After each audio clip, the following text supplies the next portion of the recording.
सर्वोपरि है ऐरावत, उसे शीघ्र पूर्ण करो।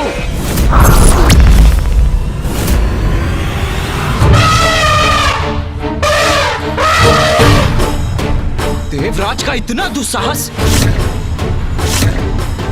अब मैं ही रोकूंगा उन्हें। रुको पुत्र कार्तिकेय। कैसे रुक जाऊं मां? देवराज सभी सीमाएं लांघ रहे हैं, तो उन्हें रोकने के लिए मुझे कुछ नहीं करना चाहिए क्या?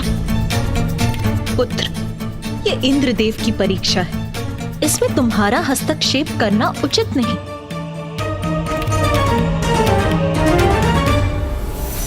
उचित है मां।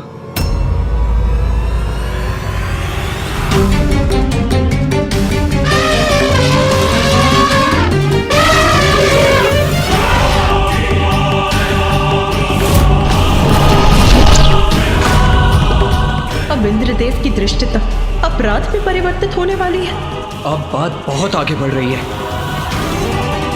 ऐरावत का पांव आगे बढ़ा तो घोर अनिष्ट होगा। इतने क्रूर कैसे बन सकते हैं देवराज? अब या तो तुम हटोगे या फिर मिटोगे मूर्ख घोरी। ये उचित नहीं कर रहे आप इंद्रदेव, ये उचित नहीं कर रहे आप।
जिसके हृदय में प्रभु प्रेम है वो अहंकार से परे है, क्रूरता से परे है।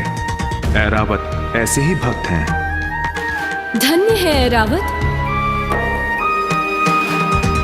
प्रभु भक्ति से ही ऐरावत ने इतना बड़ा अनर्थ होने से रोक दिया। सेवक होते हुए भी ऐरावत जी ने इंद्रदेव को बहुत बड़े दोष से बचा लिया।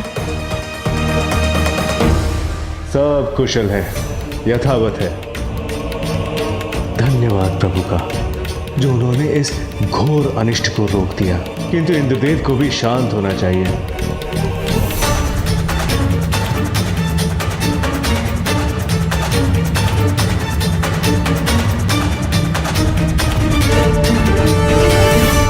ये रावत मेरे आदेश की अवहेलना कैसे कर रहा है? रावत, तुमने अपने स्वामी के आदेश की अवहेलना कैसे की? इसका उचित दंड दूंगा मैं तुम्हें।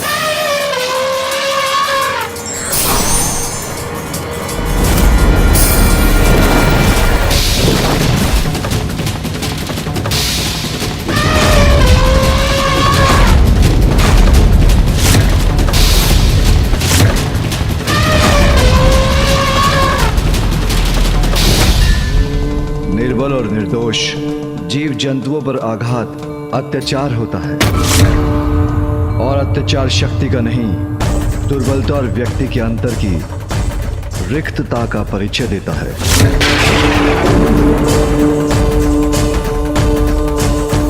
कहो, क्या विचार है तुम्हारा? ओह, तो अत्याचार पर प्रवचन देने के लिए तुम्हारी जीवा ने कष्ट कर ही दिया। वैसे तो तुम उचित ही कह रहे हो। दंड ऐरावत को नहीं, तुम्हें मिलना चाहिए। तुम्हें मिलना चाहिए। तुम्हें मिलना चाहिए।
मुझे रोकने की शक्ति कहां से आ गई इस अघोरी में?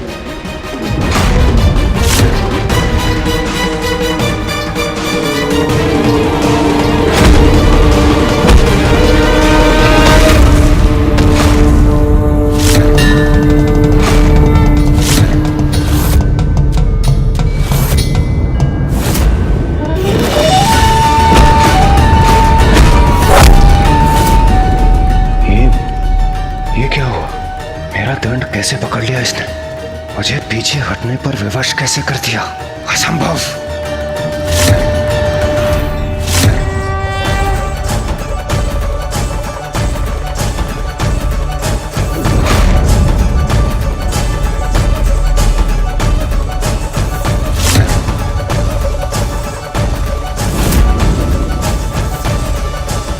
तुम अभी भी नहीं समझ पाए देवराज, जो सच्चे मन से प्रभु भक्ति करते हैं उनका कभी कोई अनिष्ट नहीं हो सकता। ऐसा प्रचंड और भव्य व्यक्तित्व कौन है ये अघोरी? अहंकार वो विकार है जिसके वश में आने पर व्यक्ति जो भी करता है अनुचित ही करता है और अकारण अन्य सभी जीवों को कष्ट पहुंचाता है।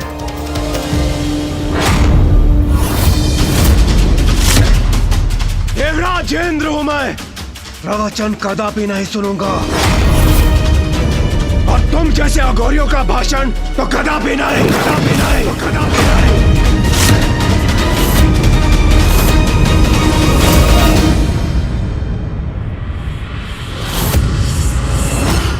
अब तो ये अपने आसन से उठ गए हैं।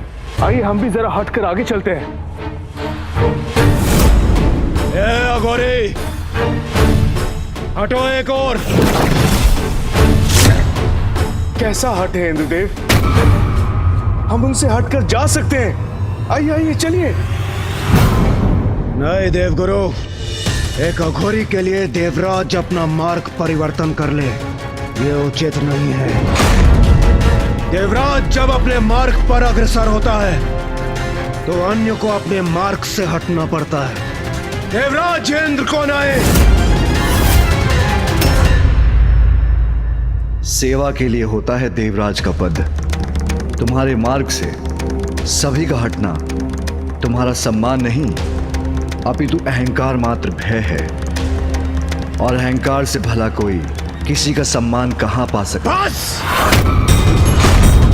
बहुत हुआ तुम्हारा प्रवचन, अब हट जाओ मेरे मार्ग से।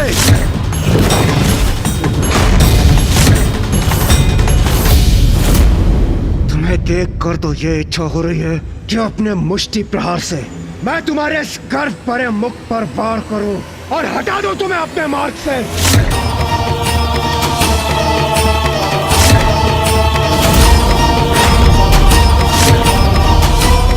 तो तुम्हें स्पर्श कर मैं स्वयं को मैला नहीं करना चाहता।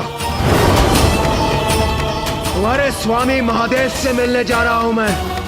उनसे भेंट कर उन्हें अवश्य बताऊंगा कि भूतों के समान विचरण करने वाले तुम जैसे अघोरियों की यहां प्रवेश करने की अनुमति नहीं होनी चाहिए।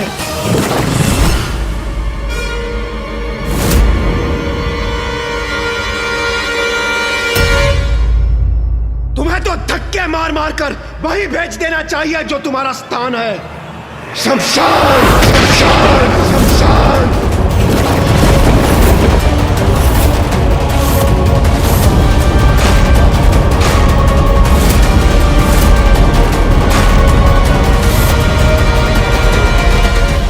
इन दिव्य पुरुष को ये कैसे शब्द बोल रहे हैं इंद्रदेव? कदाचित महादेव को तुम्हें ही कुछ समय के लिए शमशान भेज देना चाहिए, वही तुम्हारे अहंकार की चिता जलेगी। बस! बस!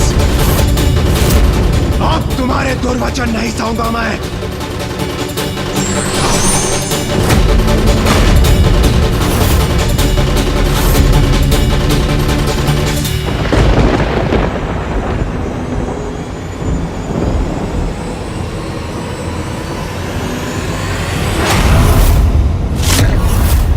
रुक जाइए इंद्रदेव, रुक जाइए।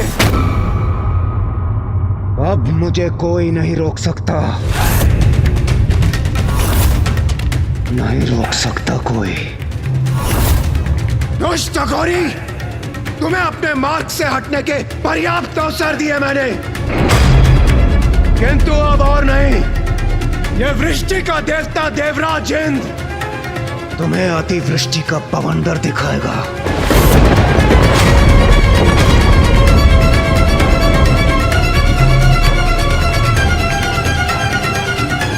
इंद्रदेव कदाचित अपना अंतिम अवसर भी गंवाने जा रहे हैं।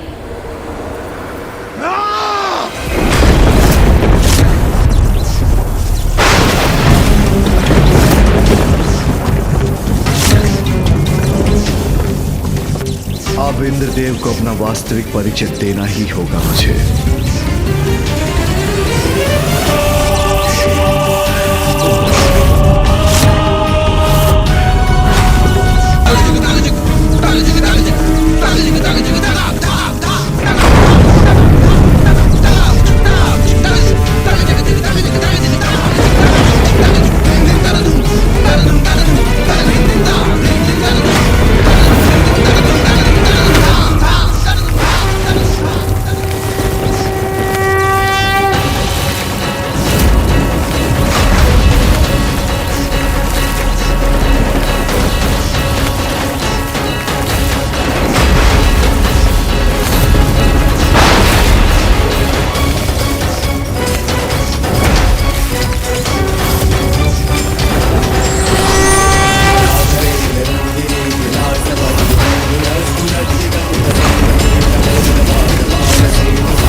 ये तो देवराज होकर इतना अहंकार कि जो आपके मार्ग में आए वो स्वयं शीश झुकाकर हट जाए।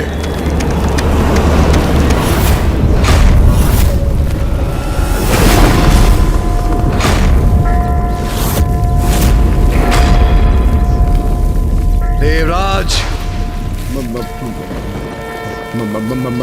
महादेव, देवता होने से अहंकार का अधिकार प्राप्त नहीं होता।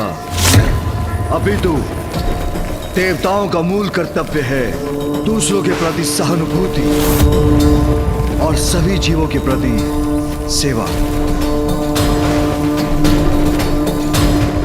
तुमने ऐरावत को मुझे कुचलने का आदेश दिया। तुम उसके स्वामी हो, इसलिए वो तुम्हारा आदेश मानने पर विवश हो गया, किंतु उसने मुझे पहचान लिया और भक्ति भाव के कारण उसके नेत्र अश्रु से भर आए। किंतु तुम्हारे नेत्र, उन पर तो अहंकार का आवरण था। भविष्य में यदि कोई असहाय और असमर्थ व्यक्ति तुम्हारे पथ में आएगा तो क्या उसे भी कुचल दोगे या उस पर वज्र चलाने के लिए तैयार हो जाओगे? क्या निरीह प्राणी पर चलाने के लिए तुम्हें वज्र प्रदान किया गया है देवराज?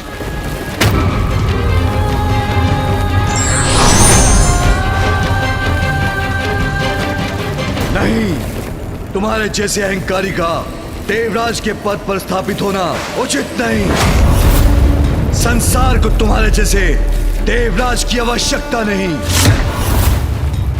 तुम्हें मिटना होगा, तुम्हें मिटना ही होगा देवराज, तुम्हें मिटना ही होगा देवराज।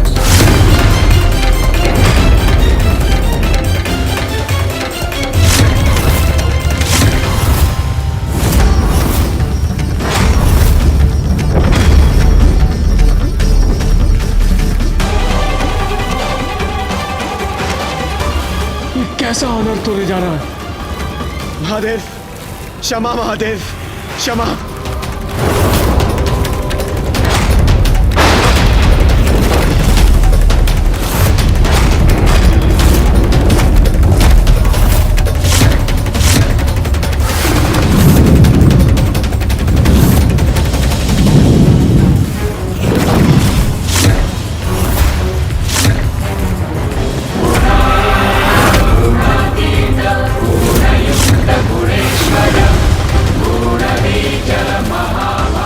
का तीसरा नेत्र खुलने वाला है। अर्थात अब इंद्रदेव सुरक्षित नहीं।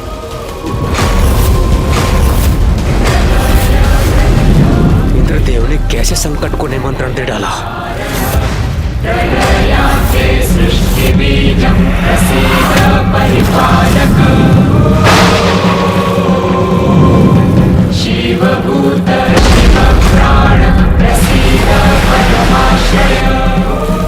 महादेव की क्रोधाग्नि से अपना बचाव कैसे करूं मैं?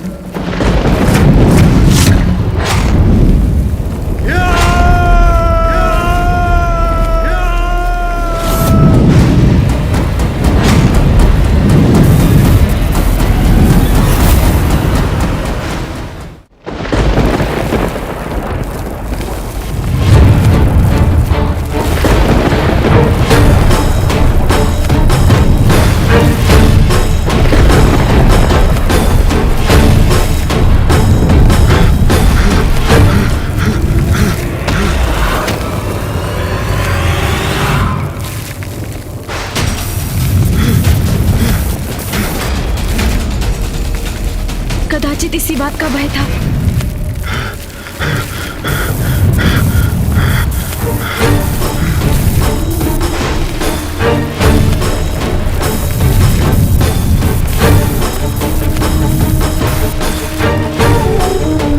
समीप आ रही है महादेव की क्रोधाग्नि। मुझे और तीव्र गति से भागना चाहिए।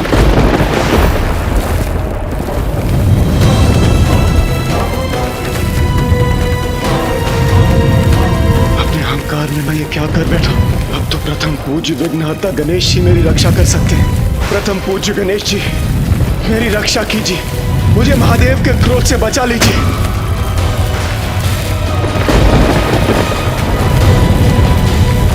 मेरी रक्षा कीजिए प्रथम पूज्य गणेश जी। पिताश्री को शांत कराइए माँ। अहंकार के लिए क्या इंद्रदेव को इतना बड़ा दंड देना उचित है? हाँ माता। माता पार्वती, कुमार कार्तिकेय, गणेश जी मेरी रक्षा कीजिए, रक्षा कीजिए मेरी। इसका अनुमान तो मुझे भी नहीं था पुत्र कि प्रभु इतने क्रोधित हो जाएंगे, किंतु उनके द्वारा दोषियों को दंड देने में मैं हस्तक्षेप नहीं कर सकती। भैया, फिर तो हमें ही कुछ करना होगा। पिताश्री को शांत करने का प्रयत्न कर, उनसे इस क्रोधाग्नि को लौटाने का आग्रह करना होगा। उचित कह रहे हो तुम।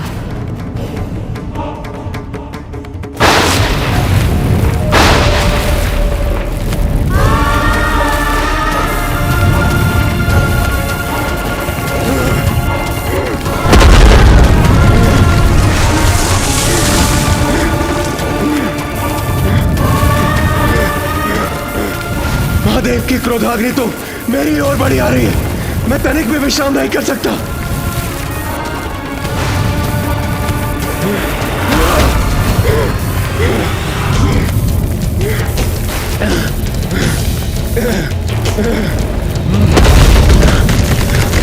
अब कदाचित मेरी रक्षा संभव नहीं।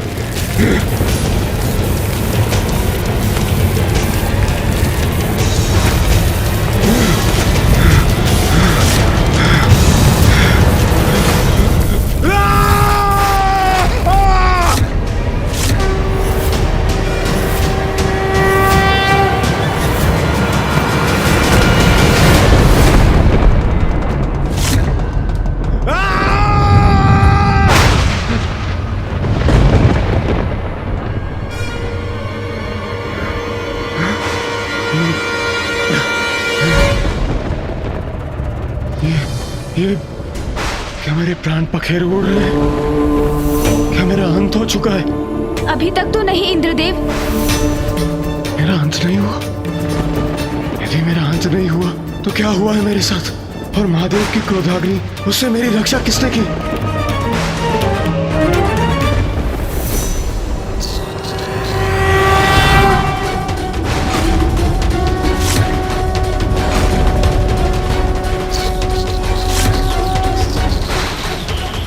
तो गणेश जी ने मेरी गुहार सुन मेरी रक्षा की है। अब ज्ञात नहीं क्या होने वाला है।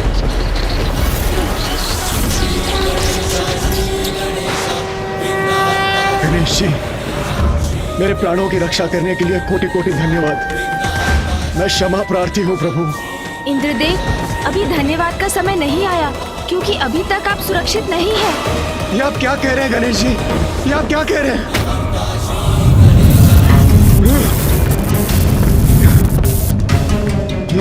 ये क्रोधाग्नि तो अभी भी मेरा पीछा कर रही है। गणेश जी, वो देखिए, महादेव की क्रोधाग्नि। कृपया कुछ कीजिए गणेश जी, मेरी रक्षा कीजिए, कृपया कुछ कीजिए। अब ज्ञात नहीं क्या होने वाला है।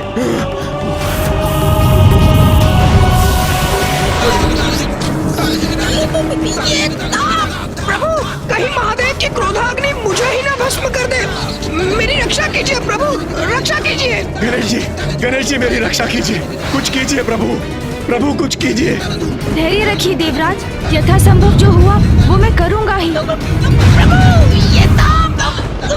पिताश्री की क्रोधाग्नि को तो बस वो ही रोक सकते हैं।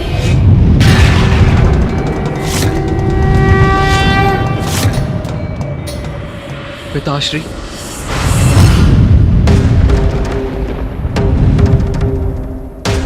उचित यही होगा कार्तिकेय कि तुम इसी क्षण यहां से चले जाओ।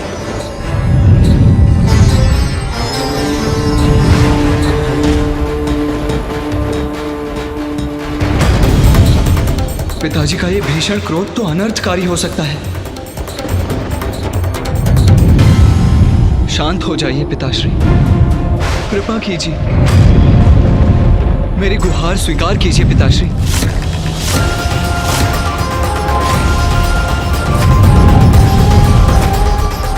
पिताजी, इंद्रदेव ने जो किया बहुत अनुचित किया, किंतु क्या उनके अहंकार का इतना बड़ा दंड देंगे उन्हें? पुत्र कार्तिकेय, जिन असुरों के साथ हम युद्ध करते हैं उनका प्रमुख अपराध है उनका अहंकार, किंतु कदाचित उससे एक बहुत बड़ी हानि भी होने लगी है। देवताओं में अहंकार भरने लगा है, और यदि ऐसा है तो उन्हें भी दंड तो अवश्य मिलना चाहिए। और ये घटना देवताओं के लिए भी एक उदाहरण बनेगी। पिताजी, इंद्रदेव को क्षमा कर दीजिए, ये बहुत बड़ा दंड है, पर कहीं इसके कारण गणेश को क्षति ना पहुंच जाए।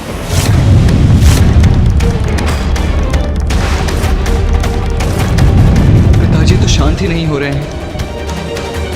अन्याय नहीं न्याय करूंगा मैं। उनके अहंकार का जो दंड असुरों को प्राप्त होता है वही दंड देवराज को भी दूंगा मैं।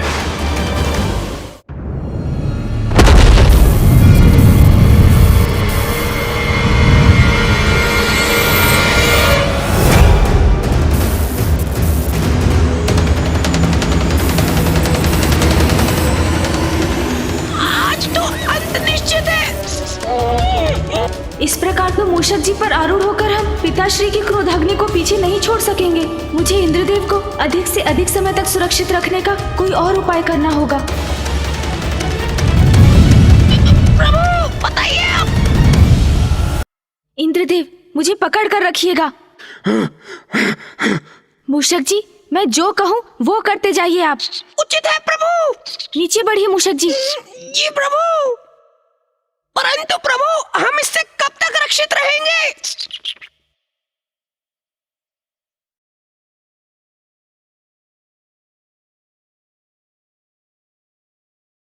अब ऊपर चलिए मूषक जी। जी उचित है प्रभु।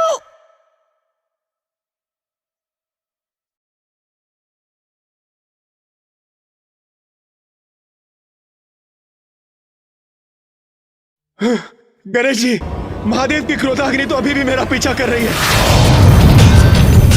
पिताश्री के तीसरे नेत्र से उत्पन्न हुई अग्नि को तो समस्त संसार में कोई नहीं रोक सकता देवराज। मैं केवल आपको अधिक से अधिक समय तक सुरक्षित रखने का प्रयास ही कर सकता हूँ देवराज। तो क्या मेरी रक्षा असंभव है?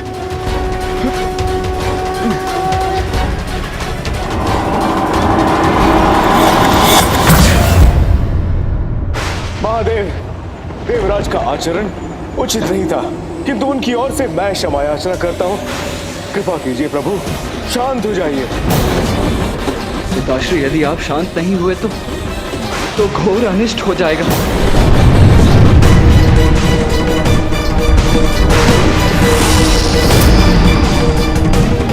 प्रकृति आपकी क्रोधाग्नि से प्रभावित हो रही है पिताश्री।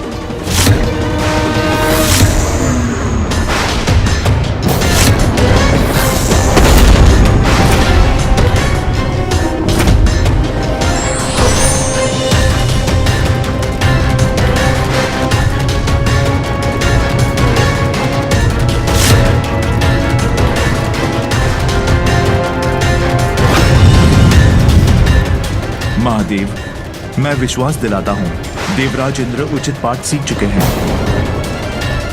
कृपा कीजिए, आप भी शांत हो जाइए। महादेव, देवराज इंद्र को भस्म करने से कुछ प्राप्त नहीं होगा, अपितु यदि वर्षा के देवता को नष्ट किया गया तो प्रकृति पर और बुरा प्रभाव पड़ेगा।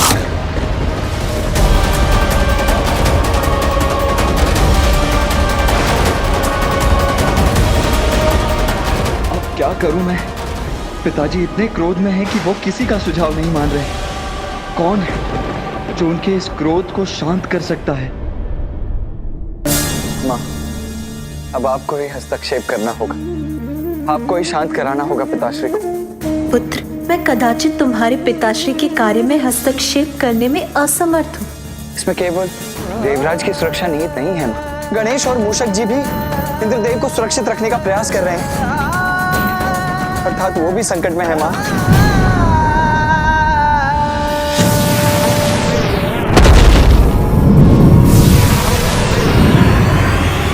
यदि इंद्रदेव को कुछ हुआ तो समस्त संसार पर अनिष्ट की छाया पड़ जाएगी। आपके और पिताजी के निर्देश पर ब्रह्मदेव द्वारा जिस सृष्टि का सृजन हुआ, उसके नित्य नव सृजन में इंद्रदेव का भी महत्वपूर्ण योगदान है माँ। यदि उन्हें कुछ हुआ तो सृष्टि का सृजन चक्र भी नष्ट हो जाएगा माँ। इंद्रदेव अष्ट दिक्पाल के अध्यक्ष हैं, यदि उन्हें कुछ हुआ तो सर्वनाशी परिणाम होंगे माँ। माँ, जिसके संकेत तो अभी से दिखाई देने लगे।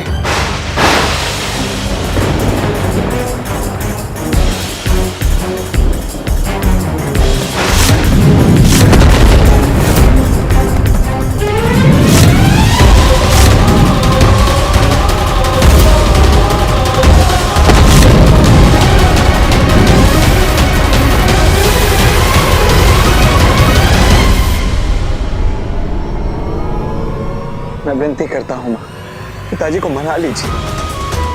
उन्हें शांत करने के लिए आपको ही कुछ करना होगा माँ।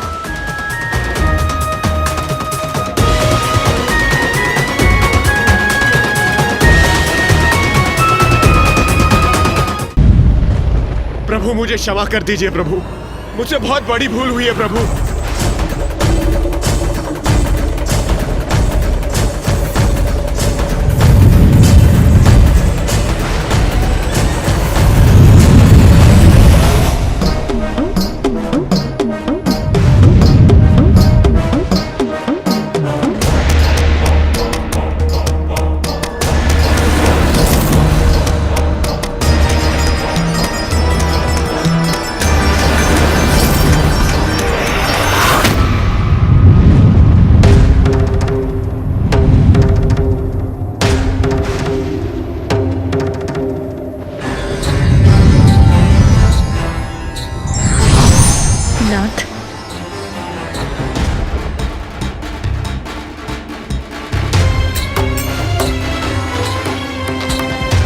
परीक्षा परीक्षार्थी के अच्छे परिवर्तन के लिए होती है, उसके अंत के लिए नहीं।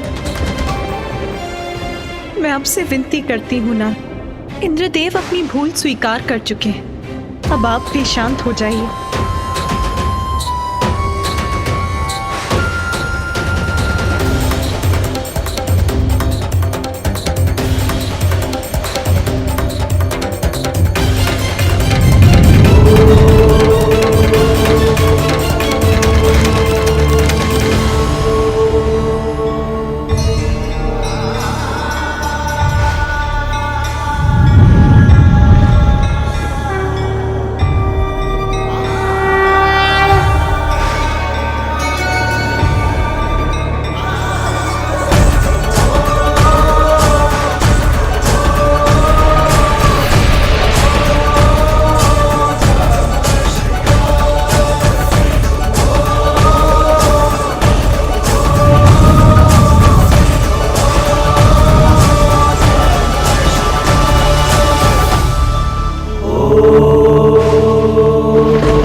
आपने मुझे क्षमा कर दिया।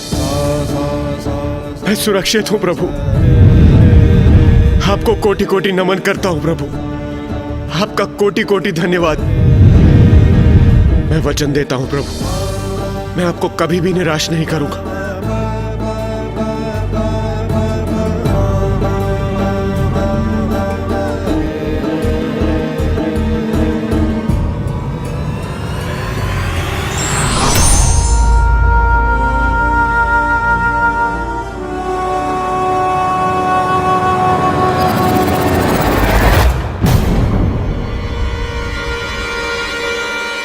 पिताश्री की क्रोधाग्नि तो बहुत निकट आ चुकी है।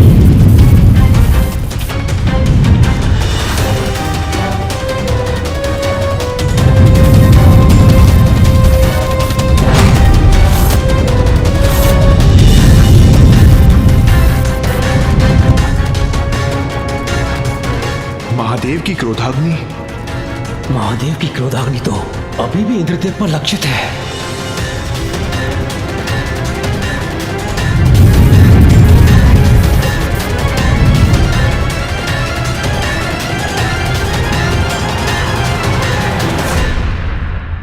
पिताश्री, आपका क्रोध शांत हो गया है। अब तो अपनी क्रोधाग्नि को रोक दीजिए। हाँ हाँ प्रभु, हाँ, मान जाइए प्रभु।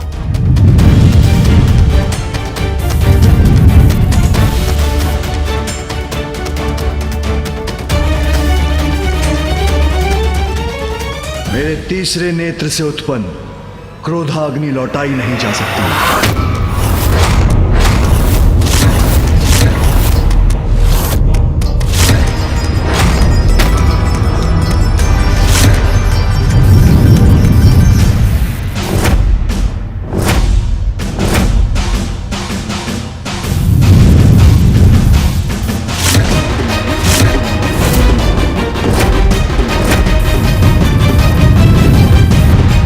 महादेव की क्रोधाग्नि मुझे लीलने वाली, कदाचित यही मेरी नियति है।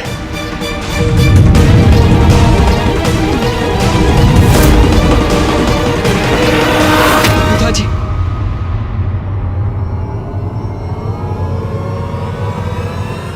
माता, आप भी मुझे क्षमा कर दीजिए और मुझ पर एक और उपकार कीजिए। मेरी पत्नी देवी शची तक मेरे अंतिम संदेश के रूप में मेरे सभी दोषों की क्षमा याचना पहुंचा दीजिए माता।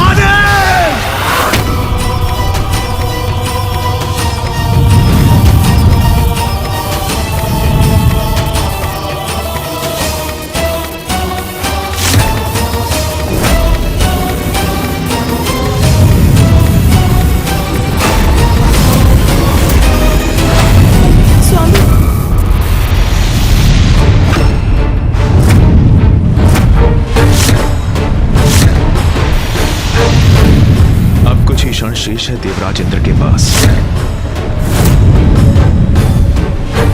इंद्रदेव ने उचित अनुचित का भेद समझने में बहुत विलंब कर दिया।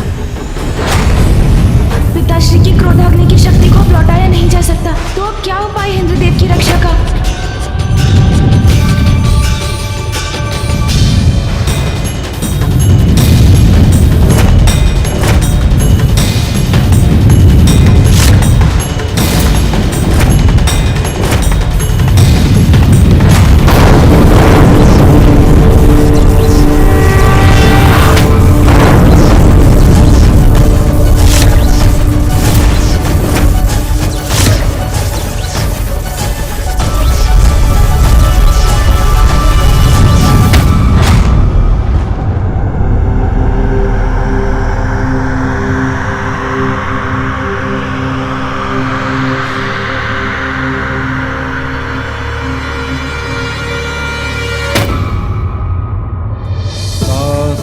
महादेव की क्रोधाग्नि मुझसे नहीं टकराई।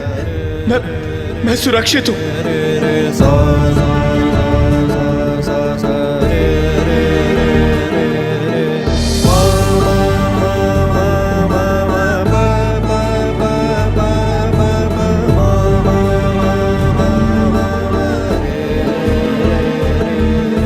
देवराज रक्षित हो गए। उचित समय पर पिताश्री ने अपनी ऊर्जा से क्रोधाग्नि को पीछे धकेल दिया। देवाधिदेव महादेव की दया उनके क्रोध से कहीं बढ़कर है। महादेव की लीला महादेव ही समझ सकते हैं। धन्य है आप पिताश्री, आपने अपनी क्रोधाग्नि की दिशा मोड़कर उसकी मर्यादा भी रखी और इंद्रदेव के प्राणों की रक्षा भी कर ली। प्रभु, आपने मुझे क्षमा कर दी, मेरी रक्षा की आपने। मैं कृतार्थ हुआ प्रभु। आपको कोटि कोटि नमन करता हूं प्रभु। ओम नमः शिवाय, ओम नमः शिवाय, ओम नमः शिवाय।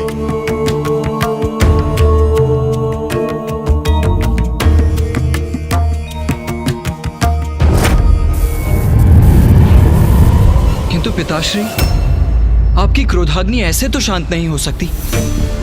जब तक किसी को लक्षित नहीं करेगी तब तक ये शांत नहीं होगी।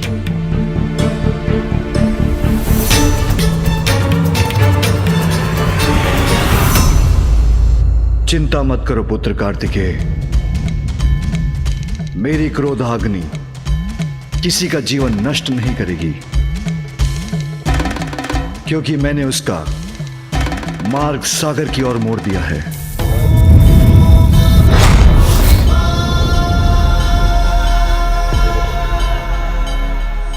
अद्भुत पिताश्री, अद्भुत। आपका न्याय उचित है स्वामी। दोषी देवराज उचित पाठ भी सीख गए और उनको क्षति भी नहीं पहुंची। अब सब यथावत है, सब कुशल है। धन्य है पिताश्री। महादेव की क्रोधाग्नि का कुछ न कुछ भयंकर परिणाम तो होकर ही रहेगा। ये कैसा अनर्थ हो रहा है?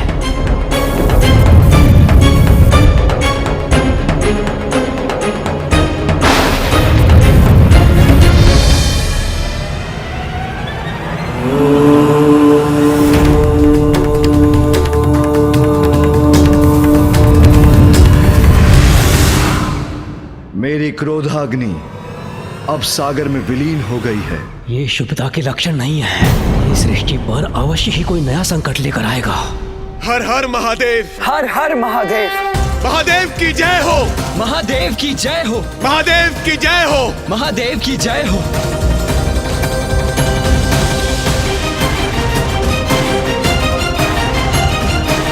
इंद्रदेव को क्षमा करना आपकी उदारता का उदाहरण है स्वामी।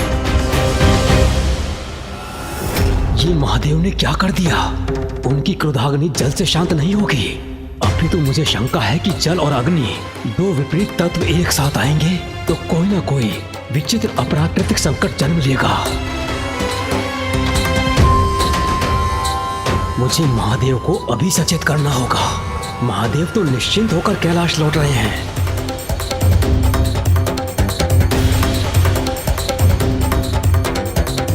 किंतु सागर के गर्भ में क्या उत्पन्न हुआ है वो किसी को ज्ञात नहीं। मुझे किसी महासंकट की आशंका हो रही है।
आज्ञा दीजिए प्रभु।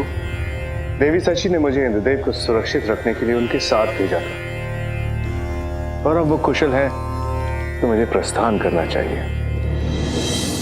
देवगुरु, अहंकारवश मैंने आपसे बहुत कुछ अनुचित बोल दिया, मुझे क्षमा कर दीजिए। देवराजेंद्र,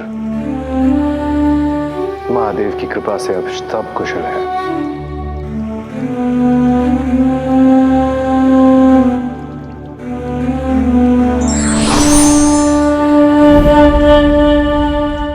गणेश जी, मुझे ज्ञात नहीं मुझ पर किसके कुछ से छाया पड़ गई थी, जो आपके बुलाए जाने पर मैंने अपने सारथी माथली को भेजने की धृष्टता की।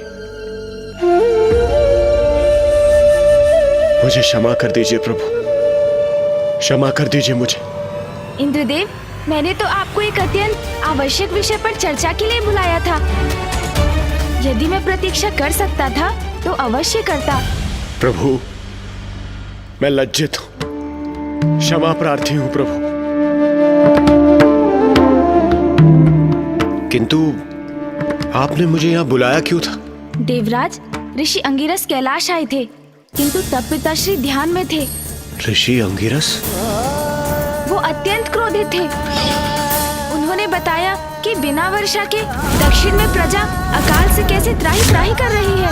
ये उचित नहीं है। और इसीलिए गणेश ने आपको यहाँ बुलाया था देवराजेंद्र। अब तो आप भी समझ ही गए होंगे कि ये कितना महत्वपूर्ण है। मुझे महादेव से अपने संशय के विषय में अभी बताना होगा। याद नहीं, महादेव की क्रोधाग्नि कैसा विकृत रूप लेकर जन्म लेगी। देवराज, आप तो मेघों और वर्षा के देवता हैं। फिर दक्षिण में इतना भयंकर अकाल क्यों पड़ने दे रहे हैं? आप वहाँ की सुध क्यों नहीं ले रहे हैं देवराज? वहाँ के जीव जंतु वनस्पतियों को समाप्ति के निकट क्यों भेज दिया आपने? दक्षिण में वर्षा ना होने का कारण बताइए इंद्रदेव। किंतु महादेव,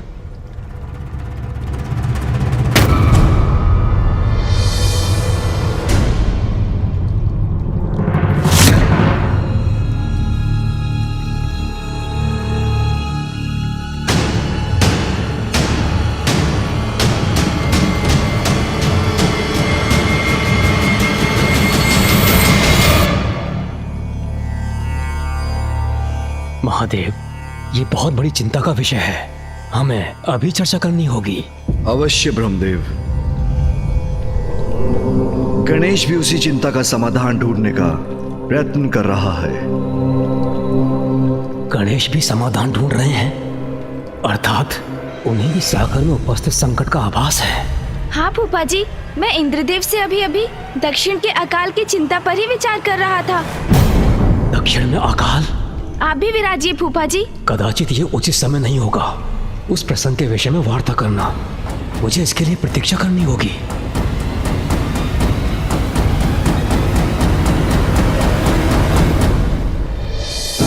तो बताइए देवराज, दक्षिण में पड़े अकाल का क्या कारण है और आप इसका समाधान क्यों नहीं कर सकते? किंतु प्रथम पूज्य श्री गणेश जी, कुमार कार्तिकेय, माता पार्वती, दक्षिण में पड़े अकाल का कारण मैं नहीं।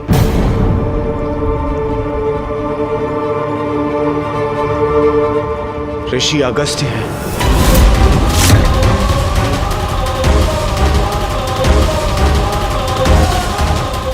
ऋषि अगस्त्य?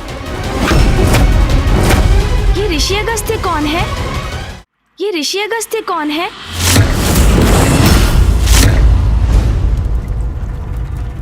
और वो अकाल का कारण कैसे बन गए? तुम्हारे इन प्रश्नों का उत्तर मैं दूंगा गणेश।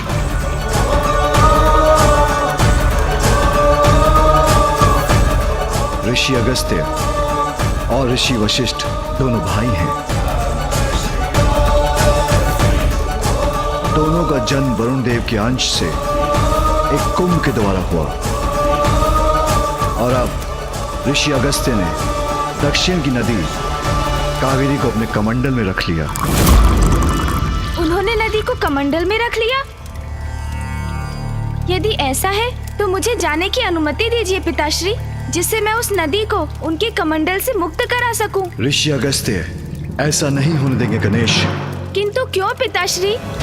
क्योंकि वही नदी ऋषि अगस्त्य की पत्नी भी है। उनकी पत्नी? कौन है ये अद्भुत स्त्री पिताश्री? पुत्र, ऋषि अगस्त्य की पत्नी लोपामुद्रा का जन्म दक्षिण की नदी कावेरी बनने के लिए ही हुआ था।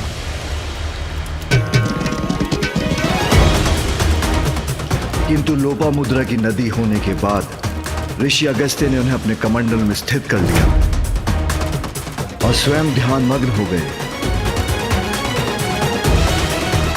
जिससे नदी उनके कमंडल में बंद कर रह गई। किंतु पिताश्री, ऐसी अवस्था में कोई ऋषि अगस्त्य को जाकर उन्हें कावेरी को उनके कमंडल से मुक्त कराने के लिए क्यों नहीं कह सकता? सभी उनसे इतने भयभीत क्यों हैं? यदि वो ना माने तो हम उन्हें नदी को मुक्त करने पर बाध्य क्यों नहीं कर सकते पिताश्री?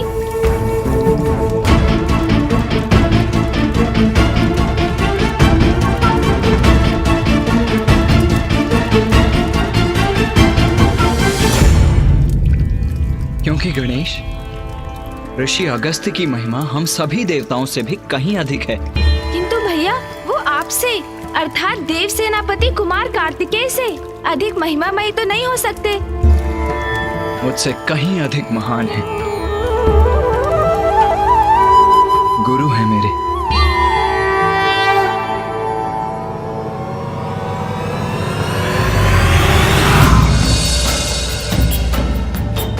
स्वस्ति न इंद्रो वृतश्रवाः स्वस्ति न पूषा विश्ववेदाः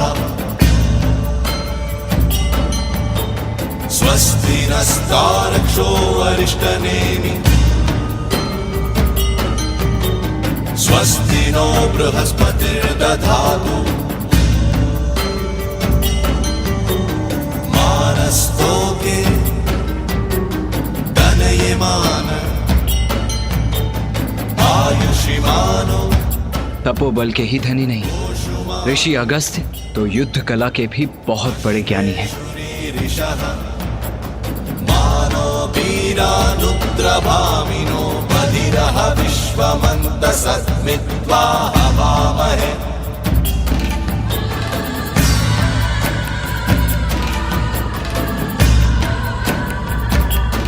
ऋषिवर, मैं आपके आश्रम आपसे शिक्षा प्राप्त करने हेतु आया हूँ। कृपया मुझे अपने शिष्य के रूप में स्वीकार कर मल्ल युद्ध अर्थात कलारी पयट्टू की कला सिखाने की कृपा कीजिए।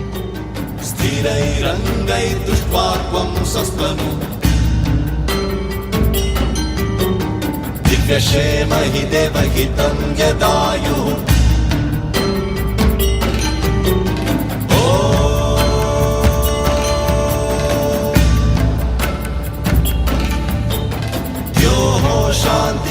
शांतिरन्तरिक्षत्वं शांति पृथ्वी शांतिरापः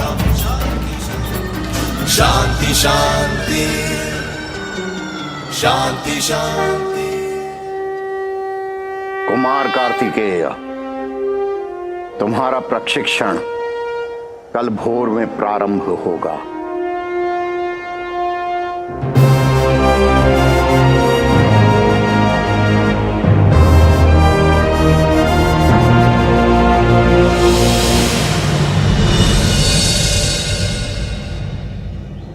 सर्वप्रथम सूर्य नमस्कार। जो आज्ञा गुरुवर।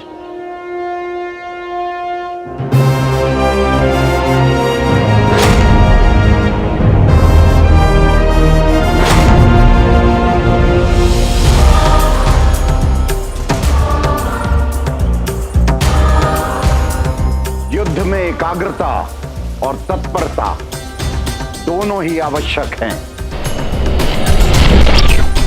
जी गुरुवर।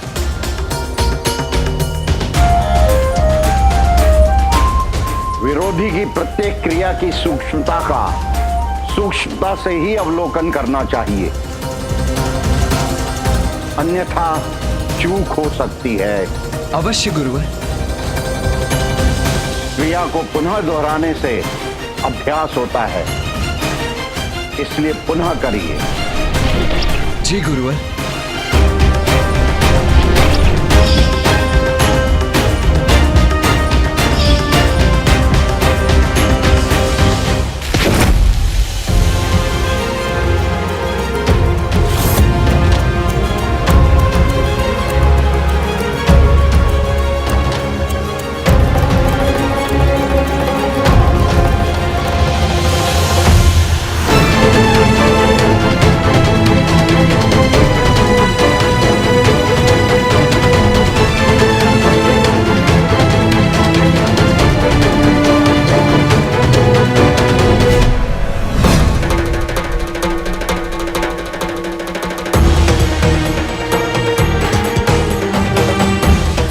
प्रयत्न करिए।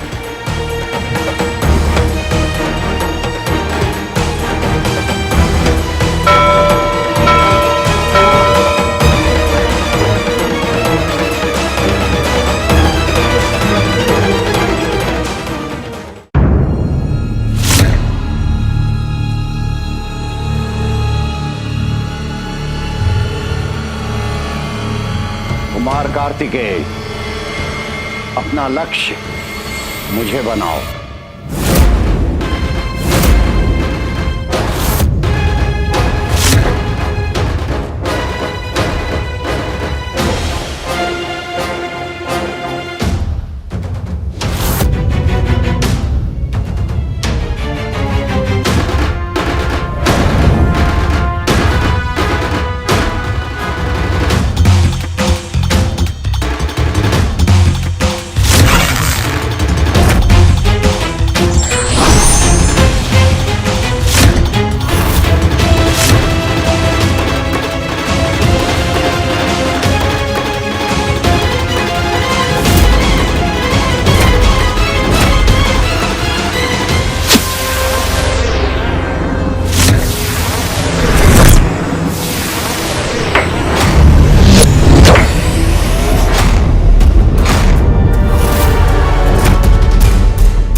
ऋषि अगस्त्य इतने प्रभावशाली योद्धा है? हाँ गणेश, मैं अति भाग्यशाली हूँ कि मुझे ऋषि अगस्त्य जैसे गुरु मिले। उनकी प्रतिभा के बारे में जानकर तुम भी अचंभित रह जाओगे। तो बताइए ना भैया, फिर क्या हुआ?